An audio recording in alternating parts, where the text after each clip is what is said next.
अलीगढ़ आया हूं और पिछली बार जब मैं अलीगढ़ आया था तब मैंने आप सबको अनुरोध किया था कि सपा और कांग्रेस के परिवारवाद, भ्रष्टाचार और तुष्टीकरण की फैक्ट्री में ताला लगा दीजिए।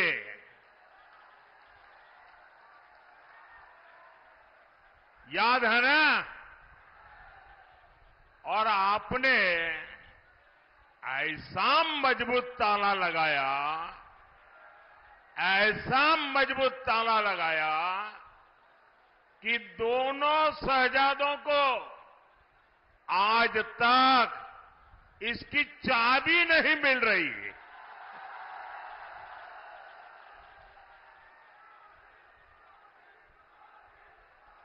आज मैं अलीगढ़ की जनता को,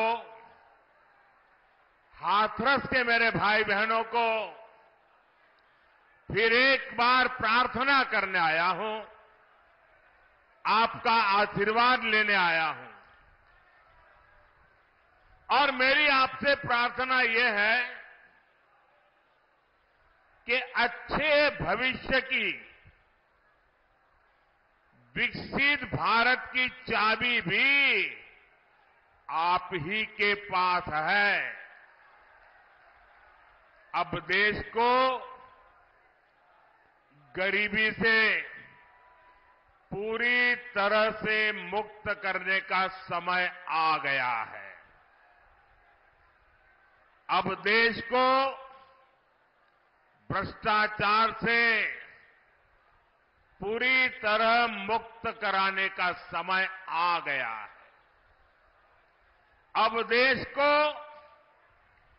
परिवारवादी राजनीति से मुक्त कराने का समय आ गया है। और इसके लिए जरूरी है फिर एक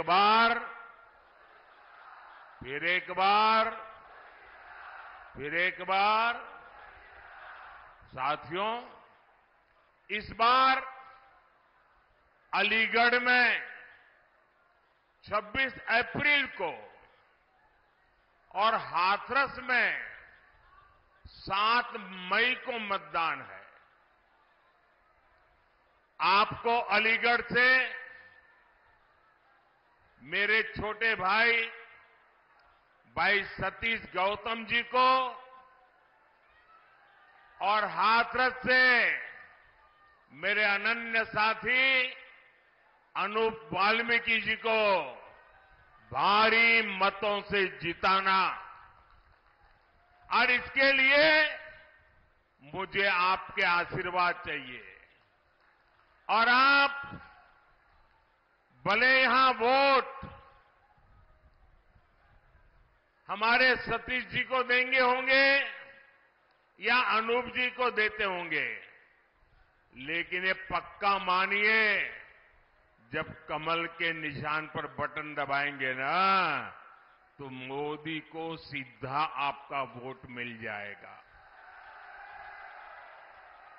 तो मैं ये वोट मोदी के लिए मांगने के लिए आया हूं। आपका आशीर्वाद मिलेगा, आपका आशीर्वाद मिलेगा, भरपूर मिलेगा। अच्छा, हमें एक और बात भी याद रखनी होगी। एक तरफ फसल की कटाई का समय है, शादी ब्याह का भी समय है, और गर्मी तो पूछो मत, है, सब कुछ है। लेकिन भाइयों बहनों, देश से तो बड़ा कुछ नहीं होता ना। देश से बड़ा कुछ होता है? देश का इतना बड़ा महत्वपूर्ण चुनाव है, हमें सारे काम छोड़ करके वोट करना चाहिए कि नहीं करना चाहिए? सुबह सुबह वोट करना बहुत जरूरी है। करोगे? धूप निकलने से पहले वोट हो जाए। जलपान से पहले मतदान हो जाए। आपके एक एक वोट का बहुत महत्व है। अब आप देखिए, पहले आए दिन बॉर्डर पर बम गोले चलते थे, गोलियां चलती थी और आए दिन हमारे वीर सपूत शहीद होते थे। तिरंगे में लिपट करके उनका शरीर घर लौटता था। आज ये सब बंद हो गया कि नहीं हो गया? सबकी बोलती बंद हो गई कि नहीं हो गई? उनकी तोप और बंदूक बारूद सब बिक गए कि नहीं बिक गए? पहले आए दिन आतंकी बम फोड़ते थे, सीरियल ब्लास्ट होते थे। अयोध्या को नहीं छोड़ा, काशी को नहीं छोड़ा, हर बड़े शहर में आए दिन बम धमाका। अब सीरियल बम धमाकों पर भी अब फुल स्टॉप लग गया है कि नहीं लग गया है? और जो फर्स्ट टाइम वोटर है ना, उनको शायद याद नहीं होगा। तब वो 5 साल, 7 साल, 8 साल, 10 साल के होंगे। जरा याद कीजिए, आपके परिवार में पूछिए, उस समय अखबारों में, टीवी पर एडवर्टाइजमेंट आता था। और एडवर्टाइजमेंट क्या होता है कि कहीं पर भी कोई लावारिस चीज दिखाई दे तो उसके दूर रहना, उससे छूना मत। कहीं बैग दिखाई दे, कहीं कुकर दिखाई दे, कहीं टिफिन का बॉक्स दिखाई दे, उधर पास मत जाना, तुरंत पुलिस को जानकारी देना। ये आए दिन सूचना दी जाती थी। एयरपोर्ट पे जाओ तो इसका अनाउंसमेंट होता था, रेलवे स्टेशन पर जाओ उसका अनाउंसमेंट होता था, बस स्टेशन पर जाओ अनाउंसमेंट होता था कि लावारिस चीजों को हाथ में लगाओ। इन मेरे फर्स्ट टाइम वोटर है ना, तब बहुत छोटे थे, उनको मालूम नहीं होगा। ये सरकार लगातार बोलती थी, सूचना देती थी। क्यों? क्योंकि इन लावारिस चीजों में बम रखे जाते थे और कोई निर्दोष व्यक्ति उसको हाथ लगाता था, वो मौत के घाट उतर जाता था। भाइयों बहनों, ये मोदी योगी का कमाल है। ये सारा बंद हो गया। हुआ कि नहीं हुआ? शांति मिली कि नहीं मिली? और जब शांति मिलती है तो सुरक्षा मिलती है तो विकास होता है कि नहीं होता है? पहले आर्टिकल 370 के नाम पर जम्मू कश्मीर में अलगाववादी शान से जीते थे और हमारे फौजियों पर पत्थर चलाते थे। अब इन सब पर फुल स्टॉप लग गया कि नहीं लग गया? लग गया कि नहीं लग गया? पहले अलीगढ़ में भी आए दिन कर्फ्यू लगता था। अगल बगल के लोगों को अलीगढ़ आना है तो फोन करके पूछते थे, भाई शांति है ना, मैं आऊं तो चलेगा ना? शादी की तारीख तय करनी हो तो पूछते थे, यार कहीं दंगा हो जाए, ऐसे इलाके में शादी नहीं करेंगे, कहीं और करेंगे। ये हाल था कि नहीं था? ये गया कि नहीं गया? ये योगी जी ने करके दिया है आपको। साथियों, दंगे, हत्या, गैंगवॉर, फिरौती, ये सब तो सपा सरकार का ट्रेडमार्क ही था। यही उनकी पहचान थी। और उनकी राजनीति भी उसी से चलती थी। एक समय था जब हमारी बहन बेटियां घर से बाहर निकल नहीं पाती थी। योगी जी की सरकार में अपराधियों की हिम्मत नहीं है कि वो नागरिकों का अमन चैन बिगाड़े। साथियों, कांग्रेस, सपा जैसी पार्टियों ने हमेशा तुष्टीकरण की राजनीति की और मुसलमानों के राजनीतिक, सामाजिक, आर्थिक उत्थान के लिए कभी कुछ नहीं किया। और जब मैं पसमानदा मुसलमानों की मुसीबत की चर्चा करता हूं तो इनके बाल खड़े हो जाते हैं, क्योंकि ये ऊपर के लोगों ने मलाई खाई है और ये पसमानदा मुसलमानों को भी उसी हालत में जीने के लिए इन लोगों ने मजबूर कर दिया है। साथियों, इसी क्षेत्र में 3 तलाक से पीड़ित कितनी ही बेटियों का जीवन तबाह हो गया था। और सिर्फ बेटियों का नहीं, और 3 तलाक के कारण मुसीबत में आई उस बेटी, उसके पिता, भाई, परिवार सब परेशान हो जाते थे। अब मोदी ने 3 तलाक के खिलाफ कानून बनाकर उनका जीवन भी सुरक्षित किया है।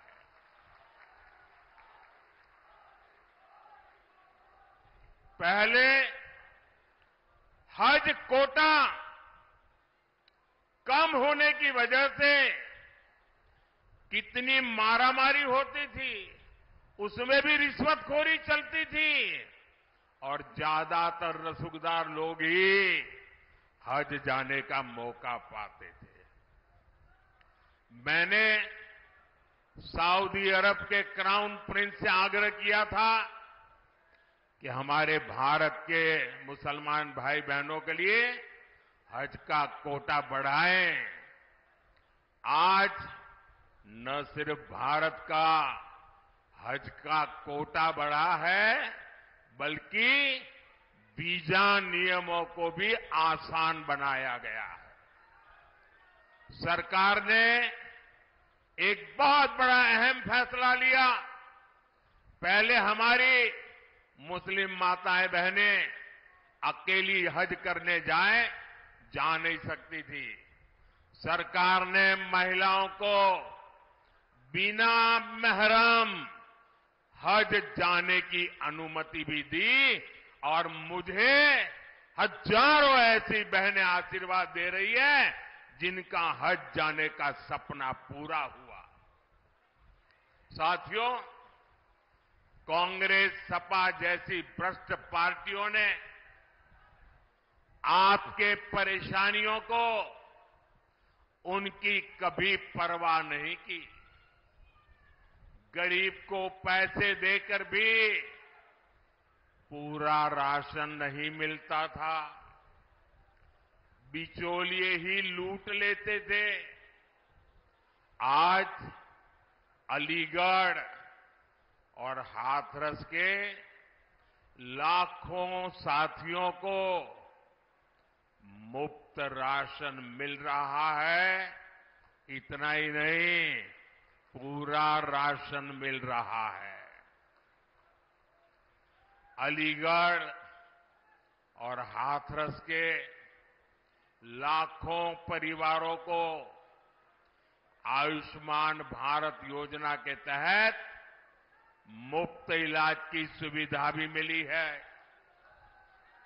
अब मोदी की गारंटी है कि देश के हर परिवार में, आपके घर में जो बुजुर्ग माता पिता है, दादा दादी है, नाना नानी है, चाचा चाची है, अब उम्र के कारण और कोई तो काम कर नहीं पाते, और उम्र के कारण कोई न कोई बीमारी आ ही जाती है। अब आपके डबल जिम्मा होता है, एक तो परिवार के बुजुर्गों को संभालना, दूसरा जिम्मा होता है अपने बच्चों का भविष्य बनाना, और उसमें अगर बुजुर्ग कोई बीमार हो गए तो सारा बोझ आप पर आ जाता है। ये मोदी है जिसको आपकी भी चिंता है, और इसलिए मोदी ने गारंटी दी है कि आपके परिवार के 70 साल की ऊपर के आयु के कोई भी बुजुर्ग माता पिता को 5 लाख रुपए तक मुफ्त इलाज की चिंता ये बेटा करेगा। भाइयों बहनों, ये राशन मिल रहा है, इलाज मुफ्त में मिल रहा है, घर मिल रहे हैं, ये सब किसने किया? ये सब किसने किया? किसने किया? किसने किया? किसने किया? किसने किया? आपका जवाब गलत है। ये मोदी ने नहीं किया, ये आपके एक वोट ने किया है। आपके वोट की ताकत है जिसके कारण गरीब का भला हो रहा है। और इसलिए इसका जो पुण्य है ना, उस पुण्य के आप भी उतने ही हकदार हैं। भाइयों और बहनों, आजकल जब मैं कहता हूं कि 10 साल में जो किया वो तो ट्रेलर है, ट्रेलर। हमें तो बहुत सारा काम करना है। और जब मैं इतनी सारी बातें बताता हूं ना, तो ये सपा कांग्रेस वालों को समझ ही नहीं आता ये मोदी कहां ले जा रहा है। बोले पहले तो हम तू मैं राजनीति करते थे, अब मोदी इतनी बड़ी दुनिया की तरफ देश को ले जा रहा है, वो मोदी के साथ कदम ही नहीं मिला पा रहे।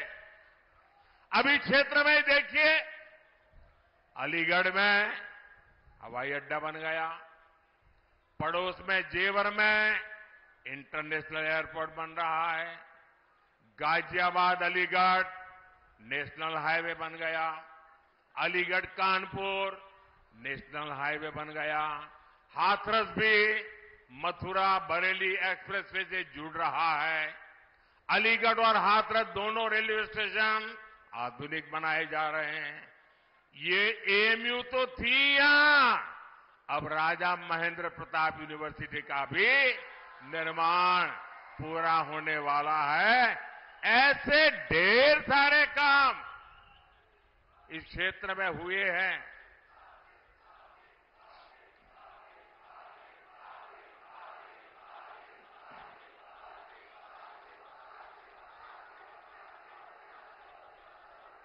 अब आप मुझे बताइए, इतने सारे काम हो जाए तो किसी को भी आराम करने का मन कर जाए कि न कर जाए?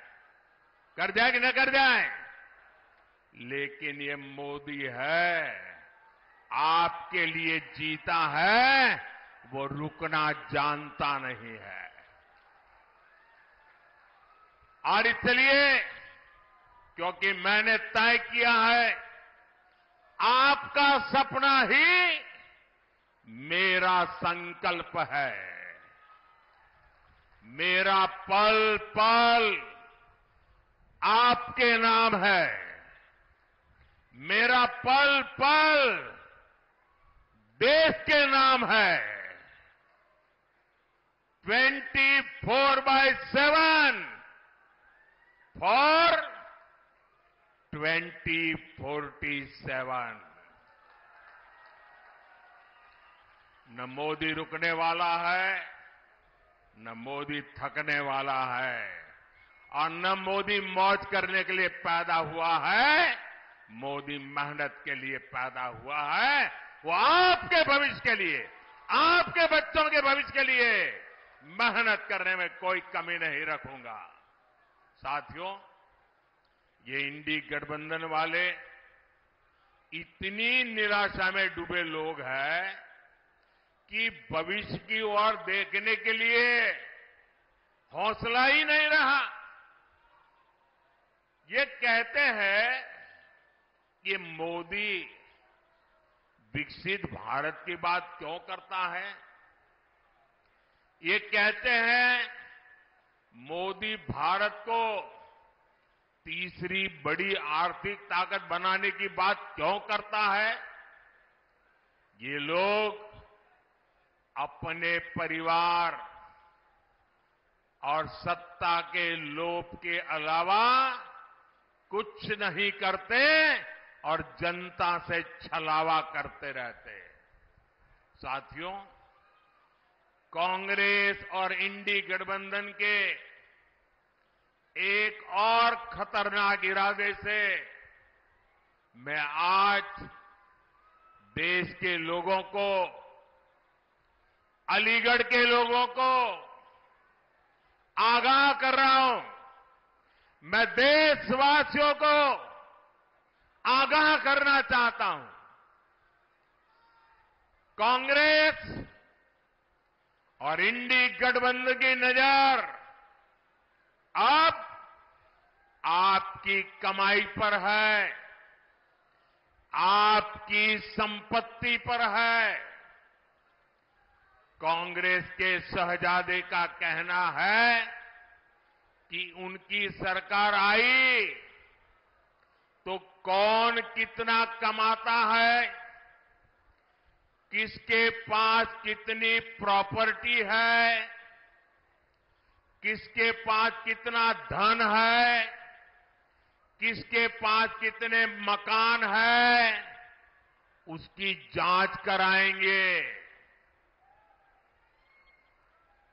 इतना ही नहीं, वो आगे कहते हैं कि ये जो संपत्ति है उनको सरकार अपने कब्जे में लेकर उसको सबको बांट देगी। ये कहते हैं, ये मैनिफेस्टो उनका कह रहा है। भाइयों बहनों, आप सोचिए, हमारी माताओं बहनों के पास सोना होता है। ये सोना अवसरों पर सिर्फ शरीर पर पहन करके प्रभाव पैदा करने के लिए नहीं होता है। हमारे देश में माताओं बहनों के पास जो सोना होता है, कितना ही कम क्यों न हो, वो स्त्री धन होता है, पवित्र माना जाता है, कानून भी उसकी रक्षा करता है।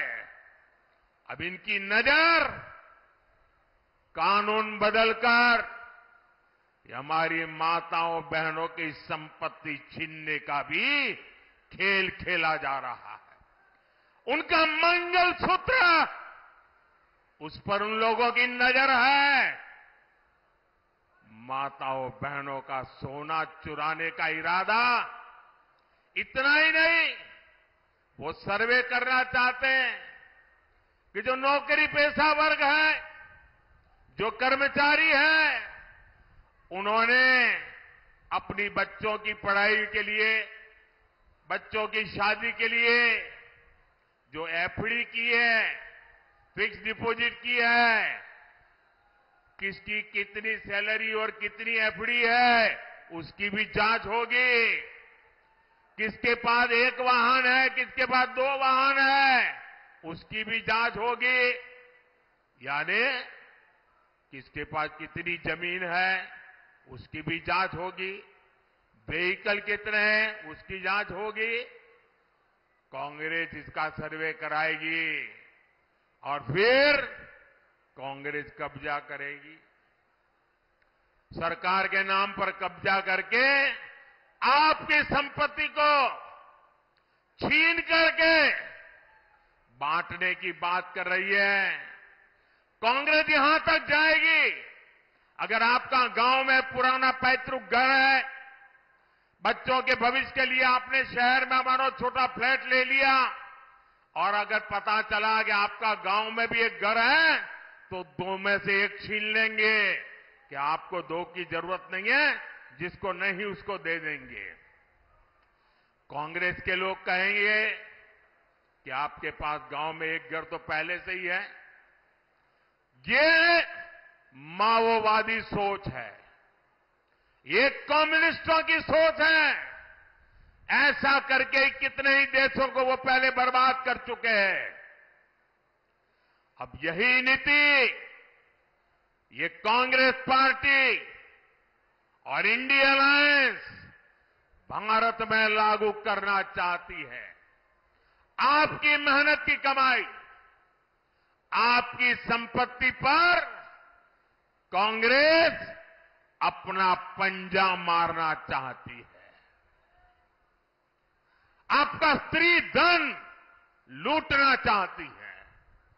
माताओं बहनों का मंगलसूत्र अब सलामत नहीं रहेगा, ये कांग्रेस ने कहा है। इन परिवारवादी लोगों ने देश के लोगों को लूटकर अपना इतना साम्राज्य बना लिया है। आज तक इन्होंने अपनी अकूट संपत्ति से देश के किसी गरीब को कुछ नहीं दिया। अब इनकी नजर देश के लोगों की संपत्ति पर पड़ गई है। साथियों, जनता के धन को लूटना, देश की संपत्ति को लूटने कांग्रेस अपना जन्मसिद्ध अधिकार समझती है। आपको याद होगा, देश आजाद हुआ तब से सेना की हर खरीद में घोटाले करने वाली कांग्रेस कभी भी यहां डिफेंस कॉरिडोर नहीं बनवा सकती।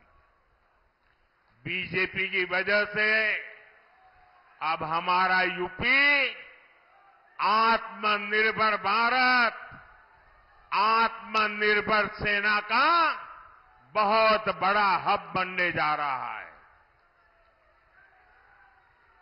और जो लोग योगी जी की पहचान सिर्फ बुलडोजर से करते रहते हैं, मैं उनकी जरा आंखें खोलना चाहता हूं।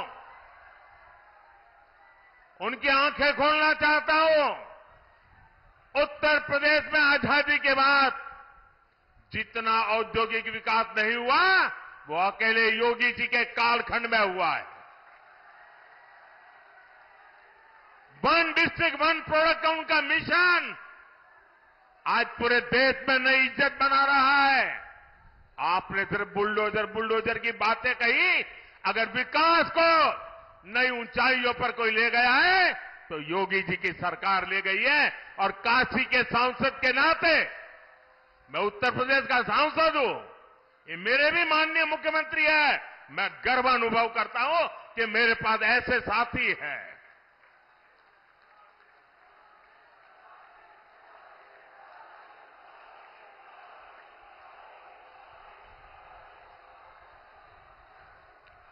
कुछ दिन पहले ही हमने ब्रह्मोस मिसाइल की पहली खेप फिलीपींस को निर्यात की है। आने वाले दिनों में ये घातक ब्रह्मोस, ये मिसाइल भी हमारे यूपी में बनेगी। अलीगढ़ में डिफेंस कॉरिडोर में आपको गर्व होता है कि नहीं होता है? ब्रह्मोस मिसाइल बने यहां, कौन होगा जिसको गर्व नहीं होगा भाइयों?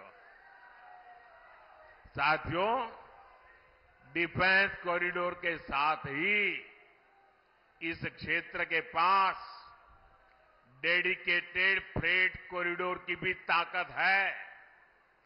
मालगाड़ियों के लिए जो अलग रूट बनाया गया है, इससे यहां दूसरे उद्योगों को भी बहुत ज्यादा फायदा होगा।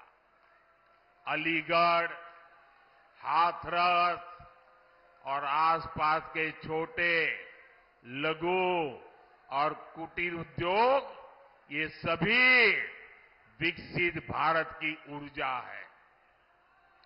आपके काम को बढ़ावा मिले, इसलिए योगी जी की सरकार वन डिस्ट्रिक्ट वन प्रोडक्ट पर और अब पूरे देश में वन डिस्ट्रिक्ट वन प्रोडक्ट पर बल दिया जा रहा है। और अलीगढ़ के ताले हो, हाथरस की हिंग हो, मेटल उद्योग हो, गारमेंट उद्योग हो, गुलाल उद्योग हो, भाजपा सरकार हर उद्योग की ताकत बढ़ा रही है। यहां के लघु उद्योगों को मुद्रा योजना से भी बहुत मदद मिली है। मुद्रा योजना के तहत भी हम भाजपा ने 20 लाख रुपए तक का लोन देना तय किया है। साथियों, इस क्षेत्र में हमारे विश्वकर्मा साथी भांति भांति के काम से जुड़े हैं। कोई मूर्तिकार है, कोई पॉटरी काम करता है, कोई कपड़ा सिलता है, कोई जूते बनाता है।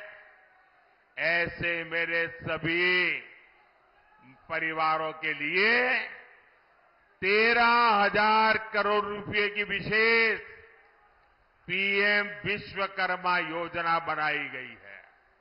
साथियों, मोदी की हर गारंटी का सीधा लाभार्थी गरीब है। लाभार्थी मेरा गरीब को लाभ मिलता है। मेरा दलित भाई परिवार है, मेरा पिछड़ा भाई परिवार है। और इन गारंटियों का लाभ मध्यम वर्ग को भी होता है। फैक्ट्री वाले को, दुकान वाले को, मजदूर को, गाड़ी चलाने वाले को, सबको होता है। अब जैसे अलीगढ़ और हाथरस में गरीबों के 40,000 से ज्यादा पक्के घर बन चुके हैं। इन घरों को बनाने के लिए जो सामान लगता है वो तो यहां के कारखानों से, यहां की दुकानों से ही जाता है। यानी गरीब को घर मिला और बाकियों को उससे काम मिला। और अब तो मोदी ने 3 करोड़ नए घर बनाने की गारंटी दी है। और घर बनेगा तो सीमेंट लगेगा, ईंट लगेगी, टाइल भी लगेगी, दूसरा हार्डवेयर भी लगेगा। और इतना ही नहीं, जब झुग्गी झोपड़ी में रहता है तब ताला लगता है क्या? नहीं लगता ना। और घर मिल गया तो ताला लगेगा कि नहीं लगेगा? और ताला कहां से जाएगा? ताला अलीगढ़ से जाएगा। आप कल्पना कीजिए, कितने ही गरीबों का जीवन सुधरेगा, कितना कारोबार बढ़ेगा। भाइयों और बहनों, इस क्षेत्र को गंगा और यमुना दोनों का आशीर्वाद प्राप्त है। यहां खेती, किसानों को ताकत कैसे मिले, गन्ना किसानों की ताकत कैसे बढ़े, इसके लिए भाजपा लगातार काम कर रही है। हमने पीएम किसान सम्मान निधि के तहत अभी तक करीब 3 लाख करोड़ रुपए किसानों के खाते में भेजे हैं। अब हमने सहकारी क्षेत्र में अनाज भंडारण की सबसे बड़ी योजना शुरू की है। बीजेपी ने अपने मैनिफेस्टो में भी कहा है कि हम आलू, टमाटर, प्याज इन किसानों के लिए विशेष स्टोरेज क्लस्टर बनाएंगे। इसका बहुत अधिक लाभ अलीगढ़ और हाथरस के किसानों को होगा। साथियों, ये क्षेत्र ब्रज की देहरी है, 84 कोस परिक्रमा की धरती है। यहां खैरेश्वर महादेव और 9 देवी सिद्धपीठ जैसे आस्था स्थल है। यहां तीर्थ यात्रा और पर्यटन के लिए अद्भुत संभावनाएं हैं। और इस धरती ने कल्याण सिंह जी, बाबूजी जिनको हम कहते थे, और अशोक सिंघल जी ऐसे नर रत्नों को देश को दिया है। ये हम सभी के लिए कितने गर्व की बात है कि 500 साल बाद भव्य राम मंदिर हम देख रहे हैं।